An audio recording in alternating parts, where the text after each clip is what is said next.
Okay, picture this. You've got a world-class footballer absolutely at the peak of their game, and they just stop showing up for training. They want out. They are desperate for that multi-million-dollar transfer to a rival club, and they'll do literally whatever it takes, including completely downing tools, to force that move through. So what actually happens next? Well, historically, this kicks off a completely chaotic, super high-stakes game of legal chicken. You've got the player, the club, and the governing bodies all going at it. We're talking ruined careers and absolute fortunes wiped out in courtrooms. But that entire Wild West landscape, it's about to undergo a massive, seismic shift. Welcome to this explainer. Today, we're zeroing in on the brand new rules behind compensation that are hitting the sport in January 2027. We're going to break down how these changes will totally rewrite football contracts, flip the global transfer market on its head, and completely change how players and clubs get paid when deals fall apart. Here is our roadmap for today.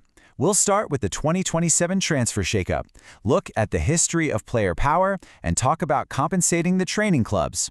Then, we get into the Diarra case disruption, unpack the new compensation rules, and wrap up with the future of player trading. Let's dive in. Part 1. The 2027 transfer shakeup, a radical shift in the market. Here's the reality. Clubs and agents are rapidly running out of time to prep for this. At the absolute center of this storm is the RSTP. If you know football transfers, you know this is the holy grail rulebook. Since 2001, the RSTP has completely dictated player registrations, contract stability, and, super critically for us today, transfer compensation. And guess what? This foundational document is basically being torn up and rewritten. Moving to Section 2, History of Player Power, the David versus Goliath battles. Now, to really grasp why things are changing so drastically, we have to rewind and look at the endless tug-of-war between players and governing bodies. It's been building for decades. Back in the 1960s, the Eastham case finally killed the system where clubs could just trap players indefinitely against their will. Then, boom, 1995. The famous Bossman ruling drops and guarantees players free movement when their contracts end. That was a total game-changer for player leverage, and it actually forced the EU and FIFA to compromise and create the RSTP in 2001. But as we're about to see, a massive disruption in 2024 has dragged us right into this new 2027 reality. Section 3. Compensating the training clubs, protecting the underdogs. Now, FIFA and the big clubs didn't just fight free movement for the fun of it. They really wanted to protect their financial investments in youth academies.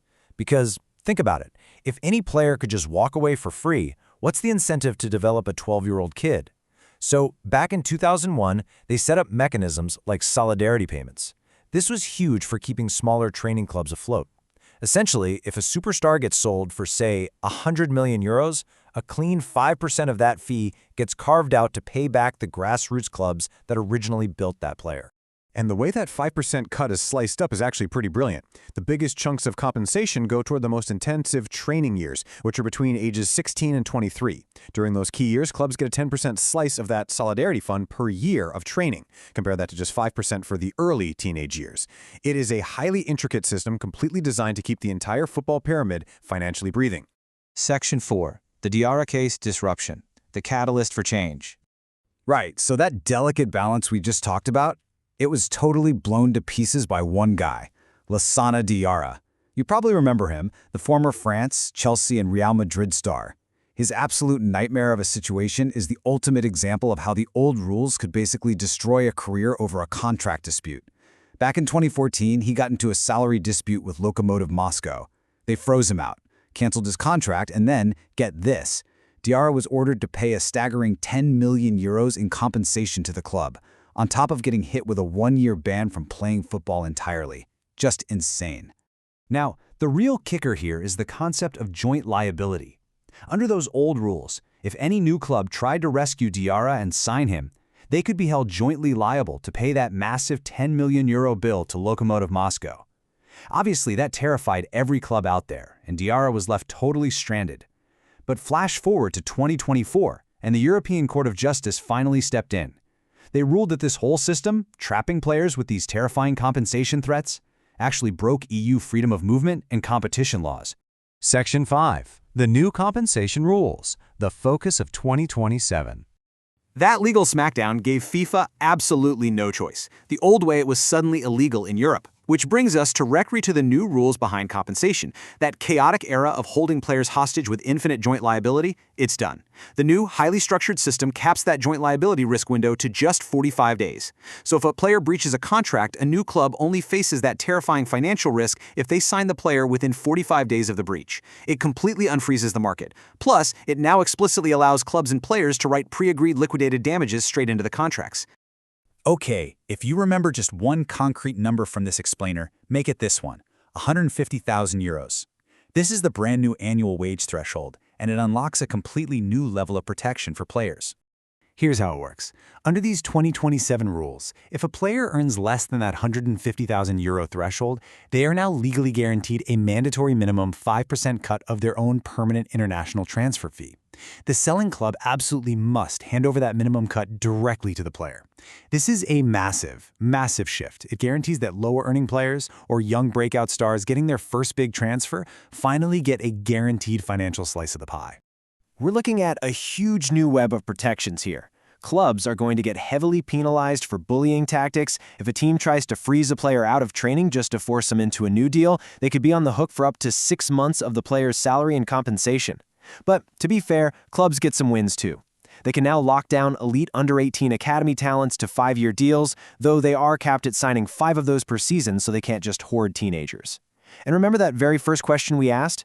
What happens if a player just strikes to force a move? Well, they aren't off the hook. Contract rebels who down tools will still face really severe sporting sanctions and massive compensation claims. On top of that, we now have sliding scales for contract stability. This basically proves that breaking a deal early in your career is going to sting way more than breaking one later on. For instance, if you sign a deal while under the age of 23, you are locked into a protected period for 4 solid years. If either the player or the club breaks that deal during that specific window, the financial and sporting sanctions are going to be absolutely brutal. Section 6. Future of Player Trading. A new consensus. So with all these new compensation rules and liability caps in play, what does this actually mean for the multi-billion-dollar transfer market? Well, FIFPRO, the Global Players Union, called this a monumental victory. As their quote points out, it represents a massive leap forward based on consensus rather than unilateral decision-making. Basically, the days of FIFA just dictating transfer terms from the top down without players having a real seat at the table are officially over. In practical terms, this means every single club, from the glitz of the Premier League all the way down the pyramid, has to start auditing their contracts right now. They've got to bake in these mandatory 5% player payouts and completely overhaul their transfer budgets before January 2027 hits. That upcoming winter window is going to be the very first major stress test for this brand new world of pre-agreed damages and strict liability limits. Ultimately, there's no denying these rules are a huge win for player rights, and they should stop another Lassana Diarra nightmare from ever happening again. But we really have to ask a tough question here. With mandatory payouts eating into transfer fees and strict caps on locking down youth players, will these new financial burdens accidentally end up squeezing the very grassroots, underdog clubs that world football completely relies on to build the next generation of superstars? It is going to be a fascinating balancing act, and trust me, the entire football world will be watching in 2027 to see exactly how it plays out. Thanks for hanging out with me for this explainer, and I'll catch you next time.